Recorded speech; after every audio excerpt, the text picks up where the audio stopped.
Yo, what's good everybody? Today I'm going to be taking you through an anti-Bryan guide. This is going to be like, even if you don't play Claudio, like this will probably still help you in a way, but a lot of this stuff is Claudio based, but obviously there will be stuff you can do. I'm going to split it into sections, so the first section will be his punishable moves, which moves are punishable, and I'll do the correct punishes for them. Then I will do moves that you can duck, low parry, sidestep, you know, them sort of moves, I'll add them in. Then I'll show you how to deal with his pressure. So when they use plus frames on you, I'll show you what you should be doing after that, whether you should be sidestepping, just blocking, ducking, whatsoever. And then I will show you how to approach this character if you're fighting against them. And yeah, that's pretty much all you need to know to go against Bryan. So let's get straight into it now.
Right, okay, next section is going to be on which of Bryan's strings, you can low parry, duck, or sidestep. It won't be just strings, there'll be certain moves as well, but these are the ones that you need to be like, you know, probably have the most reactions on. Obviously you've just gone through all the ones that are punishable, but you have to be able to low parry these, duck these and sidestep these if you want to progress in the matchup. So these are the ones that you should be doing that with.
Right, so now I'm going to teach you how to deal with Bryan's plus frames and his pressure.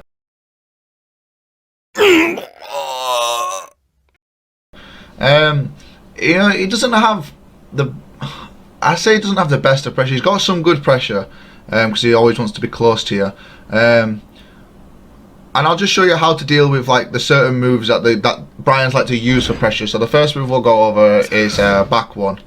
Back one is +4 on block. It can be very scary. It's a counter hit launcher, and obviously you want to be respecting that.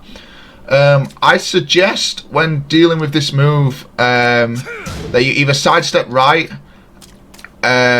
or I don't know, sidestep right or twitch duck, I guess, because so the common, you can, obviously standing blocking's fine and stuff, but the common stuff that Bryans like to do with this, right, is if they see that you're starting to step like this, if they see you're starting to step with that, the moves they will use are forward 4, which is a high, which you can duck, quarter circle back 3, which is a low, or they will use either the first part of the 1+2 string, which tracks, but then they're putting themselves at a bad position there because they're giving the turn up, I guess, and if they finish it they've put themselves at -14, or they'll use the down forward 1, which again puts them at -10.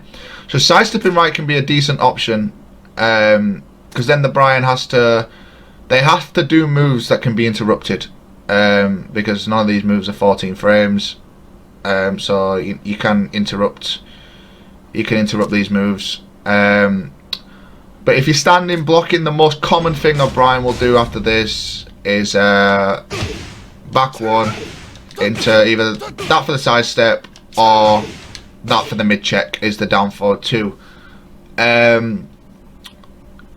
I wouldn't be always scared of checking against this in terms of pressing a button and stuff, because not all Bryans actually. So the frame trap would be this or this. You know, they are legit frame traps that will hit, but it's very rare you'll see a Bryan actually go for that. A lot of his stuff you can interrupt or sidestep, so I suggest that's your best option is to sidestep after that. Moving on to the next move, it is his quarter circle back 3. Again, plus on hit, very good low, very chunky low. Best way to deal with this is I wouldn't step. You can step, I guess, depending on what they use, but I like this. The most common thing that a Bryan's going to do after that is down forward 2. So, oops, I got to this. Oh. Into that to check. Obviously this could be sidestepped, but I suggest block him. If you've got a read on that, you know, duck the high and launch him, but they're probably just going to do this after it. That's the most common thing you'll see Bryan players do. So I probably suggest after that just blocking. Obviously they could do 2 in a row or 3 in a row, but that's a mind game that like all characters have. So you just have to find a way of dealing with that, but the most common thing is down forward 2 checking after that. So I'd get ready to duck the down forward 2 1 or prepare to punish the down forward 2 3, because they're the most common things you'll see. This move is not plus on block. I know a lot of people think it is, but it is not plus on block. It is neutral. So you'll see Bryans do forward 3 into sidestep or forward 3 into a jab string. You can down jab, which will be anything. In terms of like if they challenge after it, unless they do like an orbital or something or a low crush. Down jab will beat their jab string. Jabs will trade with their jab string. Or if you've got to feel like they're going to sidestep a lot, you know, using a tracking move to try catch a counter, because they like to do forward 3 sidestep into another forward 3. But that's forward 3 will counter hit launch that if they're doing stuff like that. But obviously beware, if they do jab string, you're going to get floated. So, you know, sometimes just, especially with Claudio's jabs, because the track, just challenging with 1-2 against this isn't a bad idea, I guess, unless they duck. But these are all just hard reads, but don't think of that as so much a plus. I know it acts like a plus move and people, you know, it's pressure, but it's actually only neutral, so you can take your turn, I guess. Or you can sidestep yourself, sidestep right is what you want to be doing against this, or jabbing. But that's how you deal with that. A lot of Bryans just like to check with down forward 2. This is a really good poke. Obviously it's an elbow, can't be parried and stuff like that. Sometimes it can track weirdly, but I wouldn't recommend pressing after this, even if they're just doing that on their own. Just sidestep, just keep moving, I guess, because you never know when they're going to let the second hit. It's like Claudio's back 3-3, you keep checking with it, you never know when the second hit's going to come and it could counter hit launch you. So don't challenge that so much, just keep moving and backdashing, you know, stay away from that. Next is his taunt pressure at the wall. If Bryan ever does a wall combo on you, please do not stand up. Just side roll on the floor away from the wall, because Bryan is so dangerous at the wall with the taunt game. You know, you have to just side roll. Do not stand up or you know, try to do get up kicks, because they have get up, you know, counter hit properties that they can do on you with, you know, certain moves. So stay on the floor and side roll. That is how you deal with basically all of Bryan's stuff, is movement and spacing. So now I'm going to take you on to how to approach this character. So Bryan's basically, he's good close in, very good counter hit tools, chunky damage combos and pokes. You know, a very strong, solid character. Difficult to use at a high level, but a very strong, solid character. You want to be around here against Bryan, where, you know, just tip rage forward 3 and, you know, your back 1 will hit, your down forward 4. You know, keep Bryan away a bit, because his range isn't the best. You can create him to whiff quite a lot. Bryan's players, if you play him at range, will whiff, because, you know, you've got to overextend at some point. They'll try and come in with the odd chippy low and stuff, but don't be scared about that. It doesn't do anything. That's not what you want to be worried about. He's got really good mids. Obviously he's got a dangerous quarter circle back 3 as a low, but his mids are a lot more scary. Obviously from this distance his quarter circle back 3 will not reach, it will whiff, and then you can easily launch it. And also if Bryans are stuck in your face like this, and they're pressuring you, you need to be going right. You have to sidestep Bryan right. You need to get him using tracking moves against you so you can basically keep your turn, because if you're doing a move and they think you're going to step after it, they're going to try to do a tracking move. But then if you know that they're wanting to use tracking moves, you can start just keeping your turn and maybe getting counter hits yourself. But Bryan doesn't track very well to the right, so always sidestep right against Bryan. And that's basically how you beat this character, is distance and sidestepping right. The next character I will be going on to is Nina, and then from then on I will be doing alphabetical order. So that's how I'm going to be doing these guides. Anything more that you need me to go over, just let me know in the comments or in my Discord. The link to my Discord will be in the description. But yeah, this is an anti-Bryan guide on how to beat Bryan in Tekken 7 Season 3. Thanks for watching, everyone.